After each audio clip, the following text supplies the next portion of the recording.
Hello sir. हा, आवाज येतोय का? हो सर, येतोय. ओके, स्क्रीन दिसतीये सगळ्यांना? हो सर. ओके. हो सर, दिसते. तर आज आपला पहिला क्वेश्चन जो आहे तो आहे, Rotex India limited Raipur produces 1 lakh units and sells them at ₹10 each.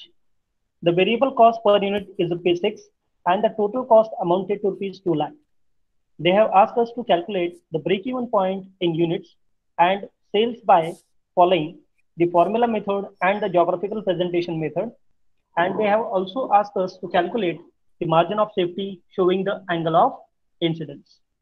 म्हणजे ह्या प्रश्नामध्ये आपल्याला दोन त्यांनी क्वेश्चन विचारले आहेत. एक म्हणजे आपल्याला न्यूमरिकली त्यांना आन्सर द्यायचं की ब्रेक इव्हन पॉईंट आणि मार्जिन ऑफ सेफ्टी किती येणार आहे, आणि दुसरं म्हणजे की आपल्याला जॉग्राफिकली पण त्यांना दाखवायचं आहे. आता जॉग्राफिकल प्रेझेंटेशन करायचं म्हणजे काय, तर त्यांना एक चार्ट काढून दाखवायचं आपल्याला की ज्या चार्टमध्ये ब्रेक इव्हन पॉईंट आणि मार्जिन ऑफ सेफ्टी किती असणार आहे. आलं लक्षात? हो सर. ओके, मग आता पहिल्यांदा आपण फॉर्म्युला मेथड नुसार कॅल्क्युलेट करूया. तर पहिला जो क्वेश्चन आहे आपला, तर तो क्वेश्चन असा आहे की आपल्याला त्यांनी विचारलंय की what is the amount of break even point. मग आपण पहिल्यांदा ब्रेक इव्हन पॉईंट कॅल्क्युलेट करूया. मग आपलं पहिलं कॅल्क्युलेशन असणार आहे ते म्हणजे break even point in units.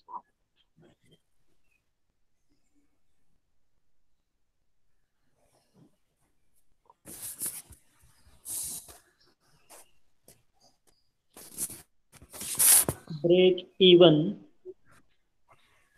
Point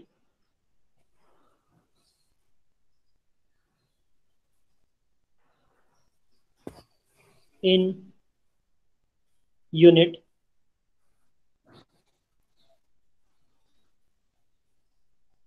is equal to total fixed cost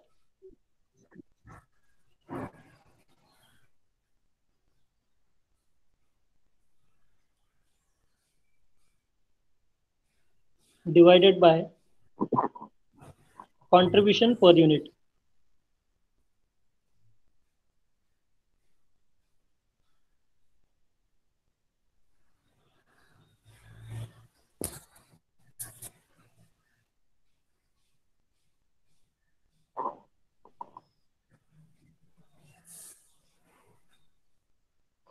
okay, आलं लक्षात सगळ्यांच्या?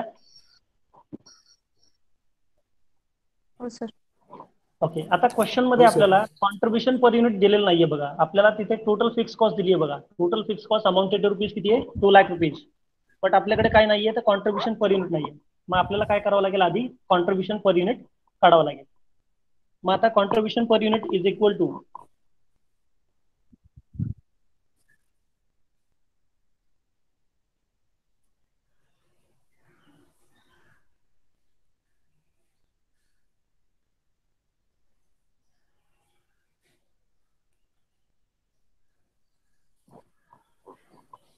सेलिंग प्राइस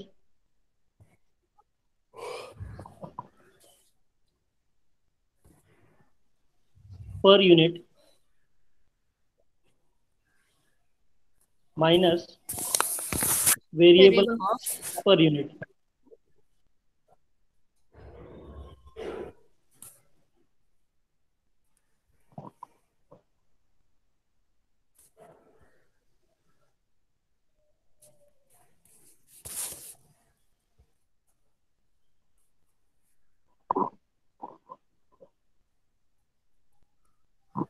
मग प्राइस पर युनिट किती दिली आहे बघा क्वेश्चन मध्ये? ₹10.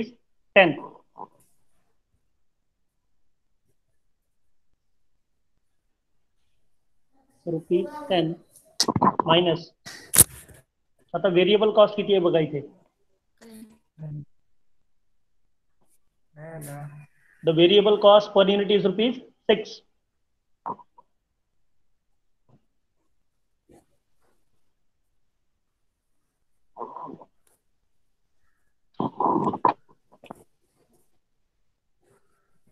मग कॉन्ट्रीब्युशन पर युनिट किती आलं?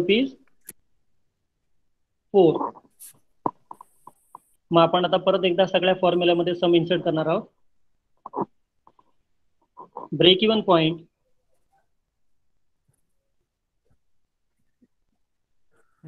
77 3403 3403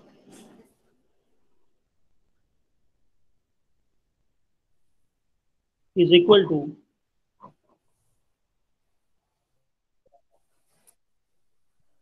total fixed cost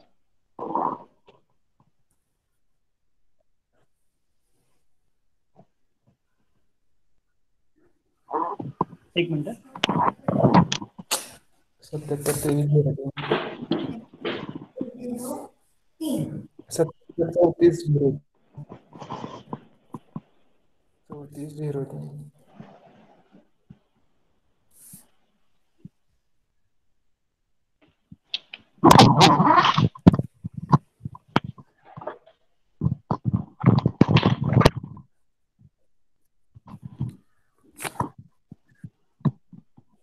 hello Yes, sir. Yes, sir. total fixed cost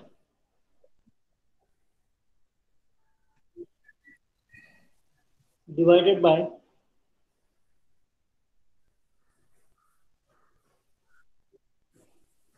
contribution per unit.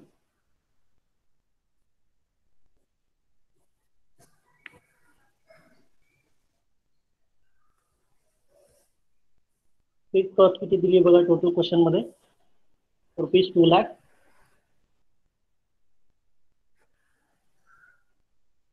divided by contribution per unit calculated rupees 4. Therefore, break-even point in unit is rupees. You can say 50,000. 50,000. 50,000 units.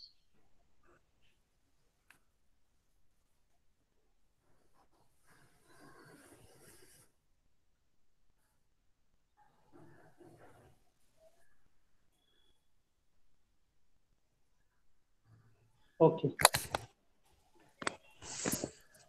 आता next आपल्याला काढायचं आहे break even point in rupees so second formula break even point in rupees is equal to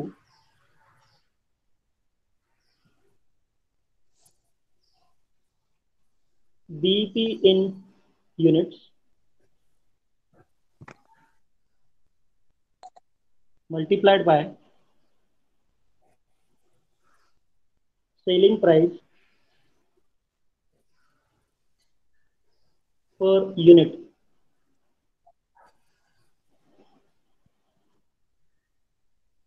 So break even point in unit 50,000 multiplied by selling price per unit rupees 10. So break even point in sales is rupees 5 lakh. 5 lakh. 5 lakh.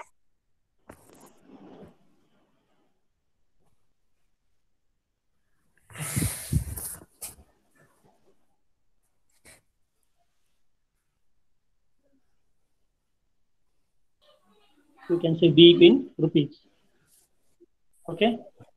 Now second question is they have asked us to calculate the margin of safety. So therefore next calculation will be margin of safety.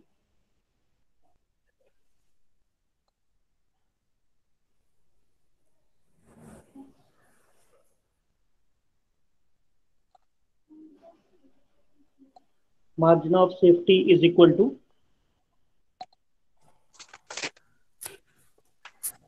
actual sales minus break even point sales.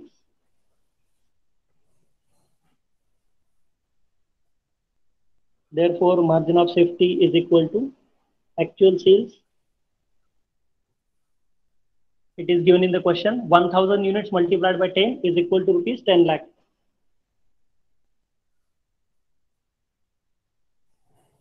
Minus, as we have calculated the break even point sales rupees 5 lakh. Hence margin of safety is equal to rupees 5 lakh.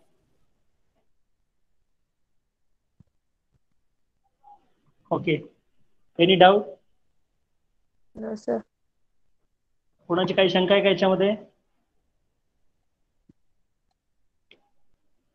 No sir. जायचंय आता second graphical presentation कडे. हो. Okay.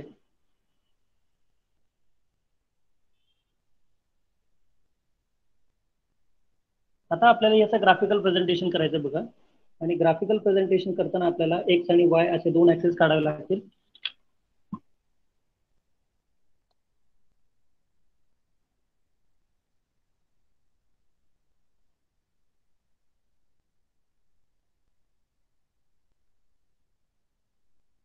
जो vertical आहे तो आपला Y axis आहे आणि जो हॉरिझॉन्टल आहे तो आपला कुठला एक्स ऍक्सिस आहे.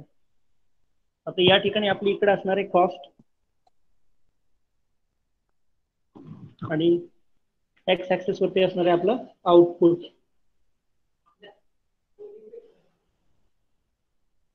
बरोबर. हो सर. आता आपल्याकडे पहिल्यांदा काय दिलंय क्वेश्चन मध्ये, तर सेल्स दिलेले, बरोबर. मग सेल्स आपण ह्या ओरिजिनेटिंग लाईन पासून इथे चालू करणार आहोत. सेल्स ही आपली कोणती लाईन आहे, तर लाईन ऑफ सेल्स. त्याच्यानंतर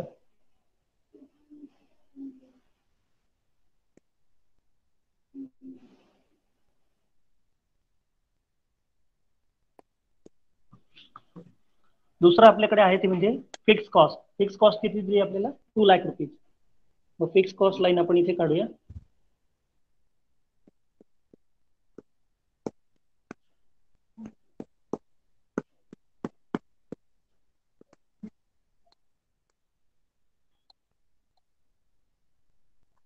ही कॉस्ट कशी आहे? फिक्स आहे.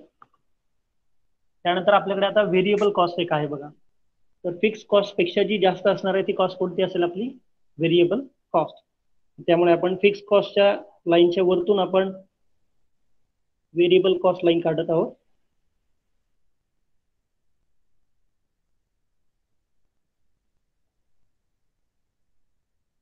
Variable cost. बरोबर, आलं लक्षात सगळ्यांच्या?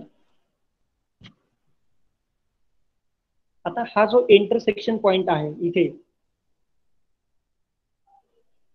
हा जो इंटरसेक्शन पॉइंट आहे इथे, ज्या ठिकाणी आपलं सेल्स आणि टोटल कॉस्ट ही इथे काय जॉईन केली जाते, ह्या पॉइंटला आपण काय म्हणणार आहे? इथे ब्रेक इव्हन पॉइंट.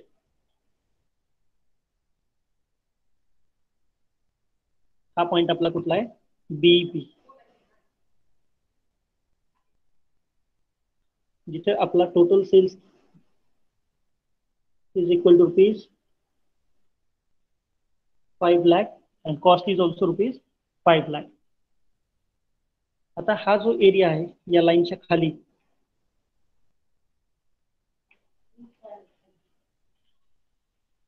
हा खालचा एरिया इथला दिसतंय सगळ्यांना? हॅलो? हा सर. हो सर. तर दिसतंय. तर ब्रेक इव्हन पॉईंटच्या खाली म्हणजे ब्रेक इव्हन पॉईंट पेक्षा जर आपण कमी सेल्स केला तर आपल्याला काय होणार आहे? लॉस होणार आहे. म्हणून हा एरिया जो आहे ग्रीन कलर मध्ये जो मी दाखवलेला आहे तो एरिया आपला काय झाला? Loss area. म्हणजे आपल्याला कमीत कमी किती सेल्स करावं लागेल? 5 लाख रुपये सेल्स करावं लागेल. जर त्याच्यापेक्षा आपण कमी सेल्स केले तर आपली कॉस्ट आपल्याला रिकवर होणार नाही. म्हणजे मिनिमम आपण किती सेल्स करावं लागेल? 5 लाख रुपये सेल्स करावं लागेल. आणि आता इथे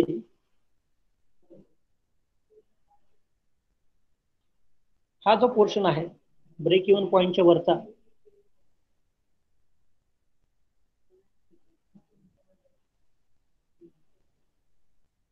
हा आपला पूर्णपणे पोर्शन जो आहे तो आपला प्रॉफिट एरिया आहे इथे. कारण ब्रेक इव्हन पॉइंट पेक्षा आपण जेवढे सेल जास्त करणार तेवढा आपला प्रॉफिट काय होणार आहे? वाढत जाणार आहे. आलं लक्षात? आता इथून हा जो एरिया आहे म्हणजे ब्रेक इव्हन पॉइंटच्या पुढचा, तर ह्या एरियाला आपण काय म्हणतो? तर मार्जिन ऑफ सेफ्टी. आणि ते मार्जिन ऑफ सेफ्टी किती आहे आपलं? 5 लाख. कारण की आपला ब्रेक इव्हन पॉइंटला सेल्स किती झाला? 5 लाख रुपये. आणि आपला टोटल सेल्स किती आहे? 10 लाख रुपये. म्हणजे 5 लाख रुपये हा आपला ब्रेक इव्हन पॉईंट आहे आणि त्याच्या पुढे आपण जेवढा सेल्स करणार तेवढा आपला काय मार्जिन ऑफ सेफ्टी. आलं लक्षात? म्हणजे मॅक्सिमम आपल्याला किती मार्जिन मिळू शकतं तिथे 5 लाख रुपये मार्जिन मिळू शकतं. येते लक्षात सगळ्यांच्या? आणि हा जो वरचा एरिया आहे इथे जो आपण इंडिकेट केलाय प्रॉफिट, तर आपला इथे प्रॉफिट किती होणार आहे 2 लाख रुपये. आपला प्रॉफिट किती असणार आहे 2 लाख रुपये.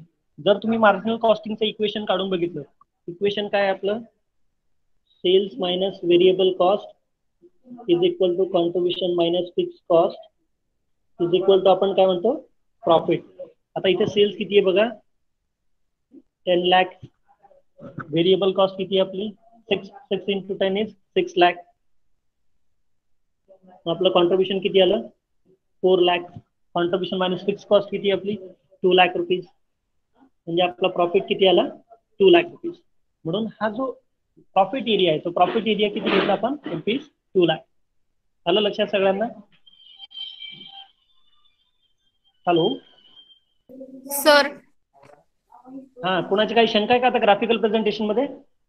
सर फिक्स कॉस्टचा आणि सेल्सचा जो इंटरसेक्शन पॉइंट आहे ना, तो का नाही आपण बी म्हणजे हा पॉइंट घेऊ शकत? आपल्याला इथे काय करायचे टोटल कॉस्ट घ्यायची ना. आता फिक्स कॉस्ट ही फिक्सच राहणार आहे. म्हणजे आपण सेल्स केलं काय आणि नाही केलं काय फिक्स कॉस्ट चेंज होणार आहे का तिथे? नाही. बरोबर. आता या ठिकाणी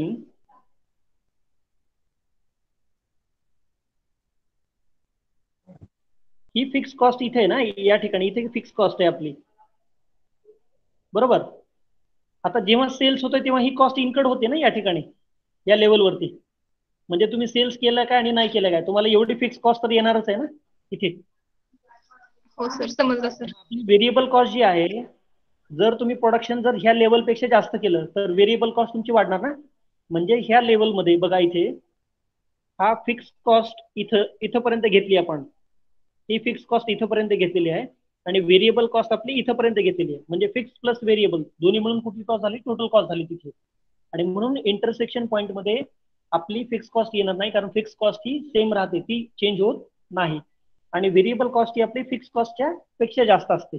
म्हणून तो लाईन जो आपण इथे ड्रॉ केलेला आहे तो अप्पर सेक्शन वरती आहे. म्हणजे जिथं तुमची फिक्स कॉस्ट संपते तिथून पुढे व्हेरिएबल कॉस्ट सुरू होते. आलं लक्षात? हो सर. हा, तर त्यामुळे फिक्स कॉस्ट हे इंटरसेक्शन पॉईंट मध्ये येणार नाही.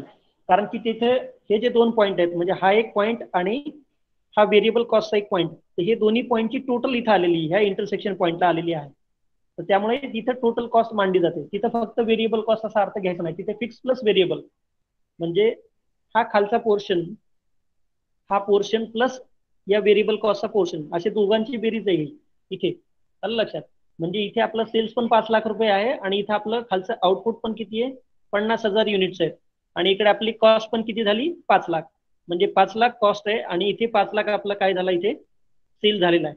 म्हणून टोटल त्याची किती आली 5 लाख दोन्हीकडे. म्हणजे जेवढा आपली कॉस्ट आहे तेवढाच आपला सेल्स पण आहे, आउटपुट पण तेवढंच आहे इथे. आलं लक्षात? ऋतू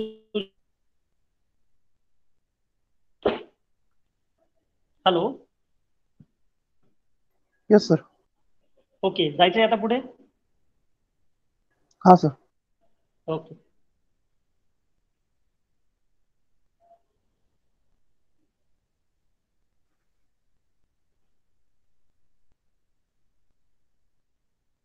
ओके, आता दुसरा क्वेश्चन आपल्याला दिलेला आहे बघा इथे. आणि तो क्वेश्चन काय, from the following particulars calculate contribution per unit, PV ratio, break even point in units and in rupees. And fourth question is, what will be the selling price per unit if the break even point is brought down to 25,000 units. म्हणजे आपल्याला हे 4 प्रश्न सोडवायचे आहेत. मग आपल्याला पहिलं काढायचं कॉन्ट्रीब्युशन, दुसरं पीवी रेशो, तिसरा बीईपी, ते दोन्ही मध्ये काढायचं युनिट्स आणि रुपीज मध्ये. आणि चौथा मात्र थोडासा ट्रिकी क्वेश्चन आहे. त्याच्यामध्ये ते असं म्हणतात की जर ब्रेक इव्हन पॉईंटचे सेल्स युनिट हे 25,000 असतील तर तुमची सेलिंग प्राइस पर युनिट किती असेल. म्हणजे हे आपल्याला इथे शोधून काढावं लागेल. आणि त्यासाठी आपल्याला इन्फॉर्मेशन मध्ये काय काय दिले बघा, फिक्स एक्सपेन्सेस दिले 1,50,000 rupees, selling price per unit दिलेली आहे ₹15 आणि व्हेरिएबल कॉस्ट पर युनिट किती आहे ₹10.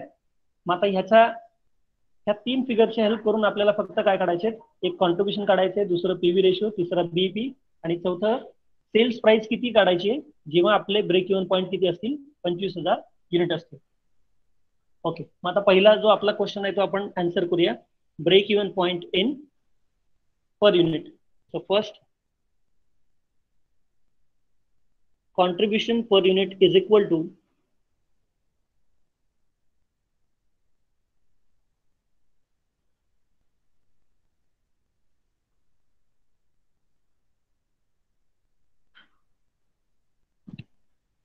काय फॉर्म्युला असेल? Selling sales price. Minus cost. Very good. Selling price per unit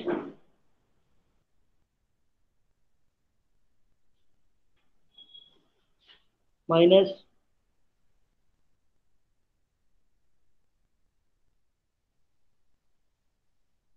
variable cost per unit. Now look at the question. Selling price किती आहे? 15. Variable cost किती आहे? 10. Rupees 15 minus rupees 10 is equal to rupees 5. Contribution per unit. आलं लक्षात? Now second, calculation of PV ratio.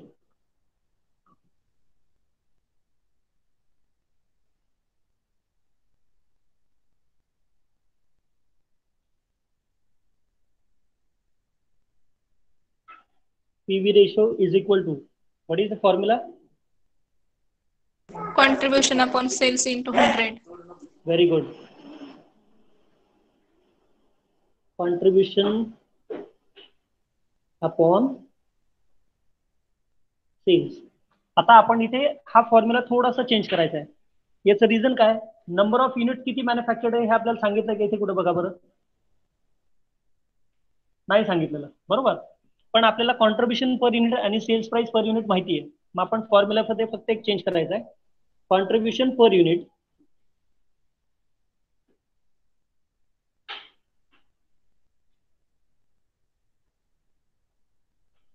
and sales price per unit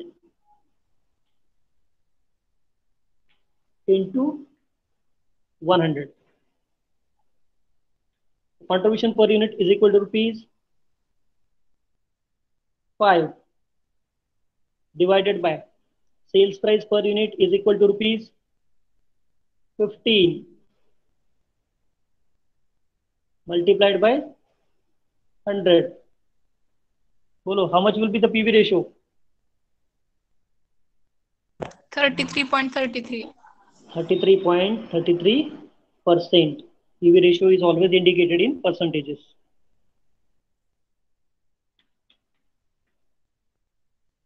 PV ratio is equal to 33.33%. Now moving on to the next calculation is to calculate break even point. Third computation,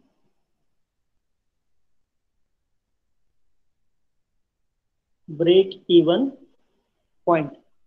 First we will calculate in rupees and then in units. So BP in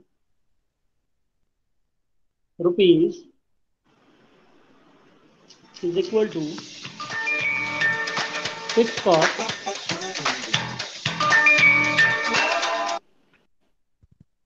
divided by PV ratio.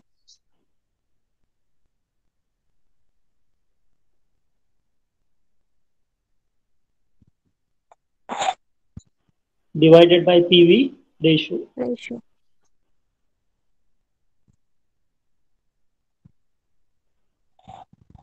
If you look at the question, how much is the fixed cost? It is 1,50,000.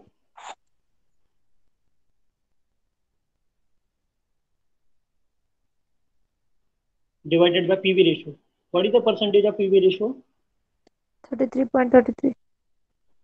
33.33. It means 1/3%. बरोबर.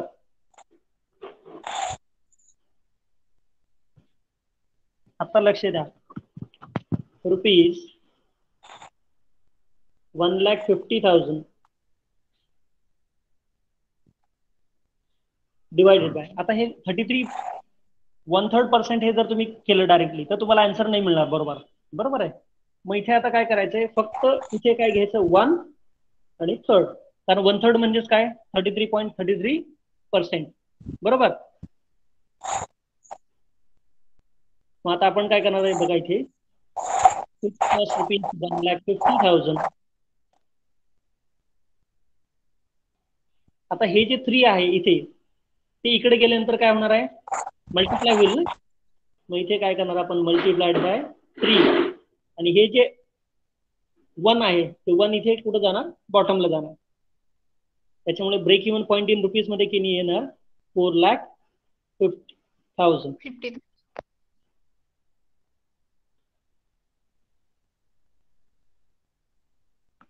BP in rupees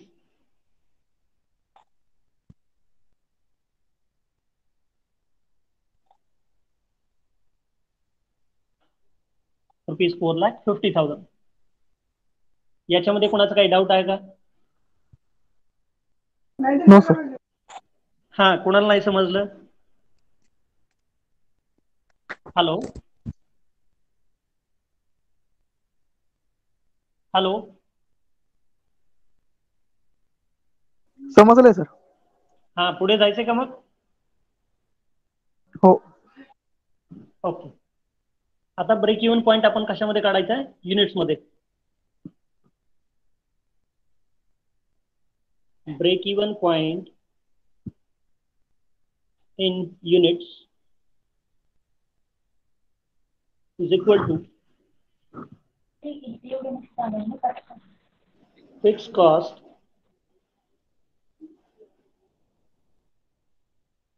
divided by contribution per unit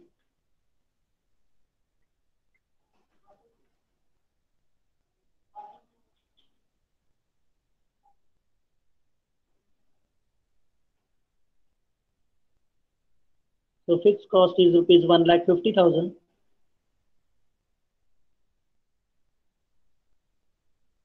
divided by contribution per unit. Very first we have calculated rupees 5. Therefore break even point in units are rupees 30,000. 30,000 units.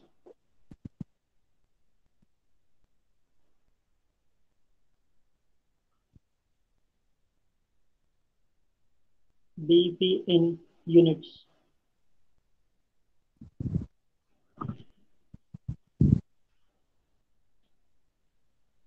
Okay. Now the last question was, what will be the selling price per unit if the break even point is brought down to 25,000 units. आता इथे बघा, आपले break even point किती आले, 30,000. तर break even point 30,000 असताना आपली selling price किती आहे, 15 रुपये. मग ते म्हणतात जर ब्रेक इव्हन पॉईंट हे 25,000 असतील तर आपली सेलिंग प्राइस किती असणार आहे. बरोबर. मग हे कॅल्क्युलेट करण्यासाठी आपण पहिल्यांदा सेलिंग प्राइस पर युनिट आपल्याला काढायची आहे फोर्थ कॅल्क्युलेशन मध्ये. Selling price per unit, and for this purpose break even point in units is equal to, formula काय आहे त्याचा आपल्याकडे, fix cost upon contribution per unit.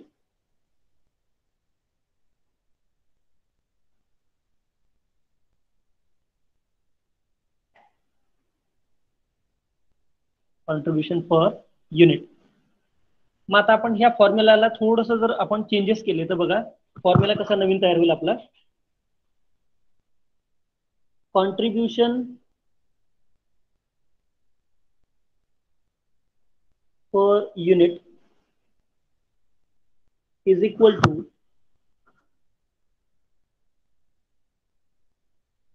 fixed cost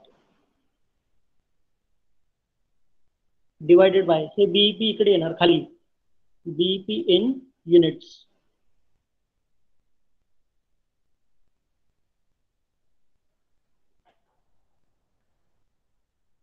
मग आता बघा, कॉन्ट्रीब्युशन पर युनिट आपल्याला काढायचं आहे. तर त्यासाठी आपल्याकडे फिक्स कॉस्ट ऑलरेडी अवेलेबल 1,50,000. आत्ताच त्यांनी असं सांगितलं की जर बीईपी पॉईंट 25,000 झाले तर मग बीईपी पॉईंट किती घ्यायचे? 25,000 युनिट्स. मग आपल्याला काय मिळेल? Contribution per unit. मग कॉन्ट्रीब्युशन पर युनिट किती असेल? ₹6.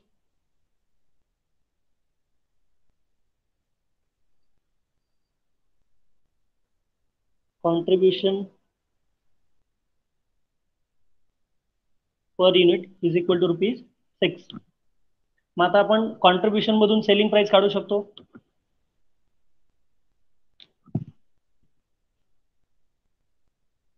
Therefore, selling price per unit is equal to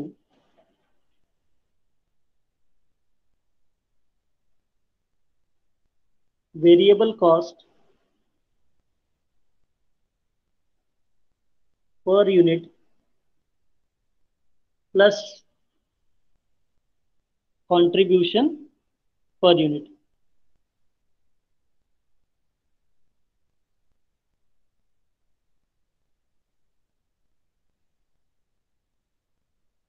So variable cost given in the question ₹10 plus contribution per unit, just we have calculated ₹6. Therefore, selling price per unit will be ₹16. 16.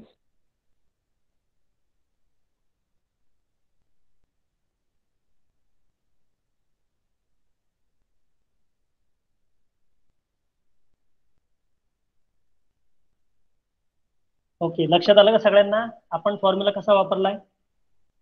आपल्याला selling price माहिती नव्हती, परंतु variable cost माहिती आहे पर unit किती येते. मग आपल्याला सेलिंग प्राइस पर युनिट काढण्यासाठी नंबर ऑफ युनिट्स माहिती नाहीये. फक्त इथे त्यांनी सांगितलं होतं जर 30,000च्या ऐवजी जर नंबर ऑफ युनिट्स कमी झाले म्हणजे 25,000 झाले तर सेलिंग प्राइस किती असणार? जेव्हा 30,000 युनिट्स होते तेव्हा आपली सेलिंग प्राइस किती होती? ₹15. मग आता ब्रेक इव्हन पॉईंटचे युनिट जर कमी झाले तर आपली सेलिंग प्राइस काय होणार आहे? ₹16. म्हणजे सेलिंग प्राइस आपली वाढणार आहे. येतं लक्षात? हॅलो. हो sir. Yes sir. Okay, next क्वेश्चनला जायचंय का? याच्यामध्ये काही डाऊट आहे कोणाचा?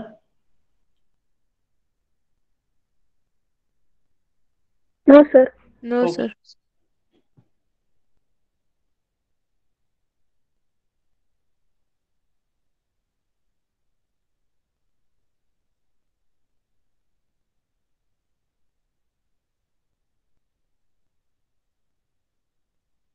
आता आपला नेक्स्ट क्वेश्चन आहे बघा.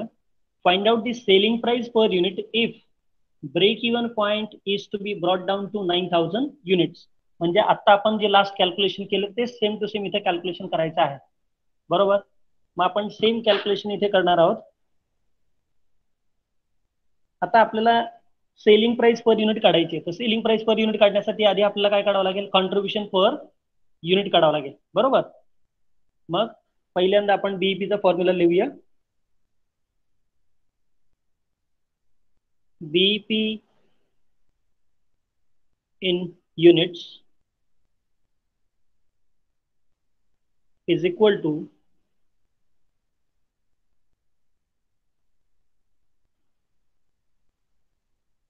fixed cost divided by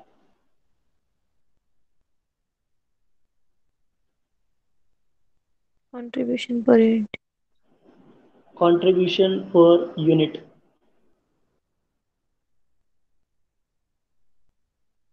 So fixed cost question मध्ये दिली आहे ₹2,70,000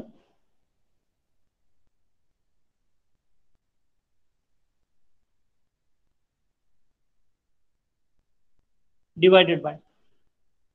आता आपल्याला काय काढायचं? Contribution per unit. मग कॉन्ट्रीब्युशन पर युनिट आपल्याकडे अवेलेबल आहे का? नाहीये. मग आपल्याला काढावं लागेल. Therefore,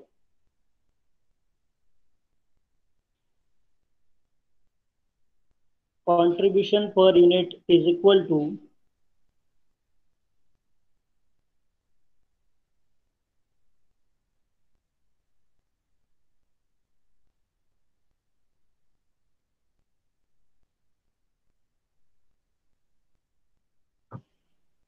fixed cost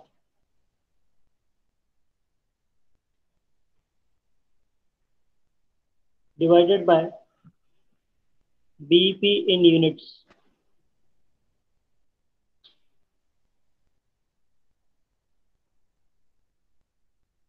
Fixed cost is 2,70,000.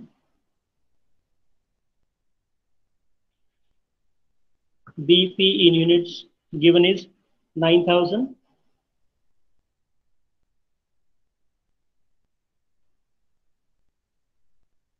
So contribution per unit is equal to rupees 30.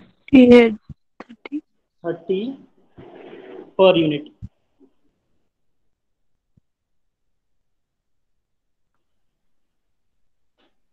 Now we can calculate easily selling price per unit. And therefore,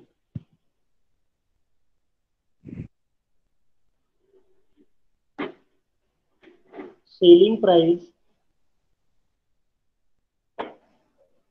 per unit is equal to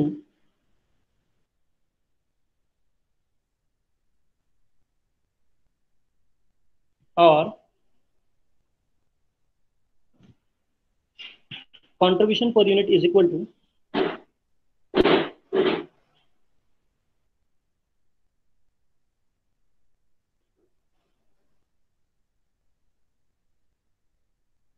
contribution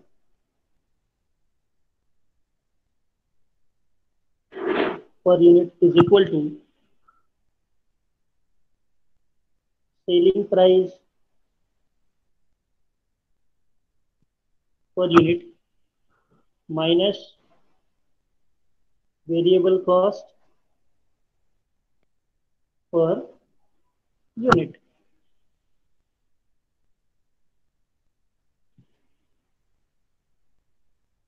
So from this we can have the new formula. Selling price per unit is equal to contribution per unit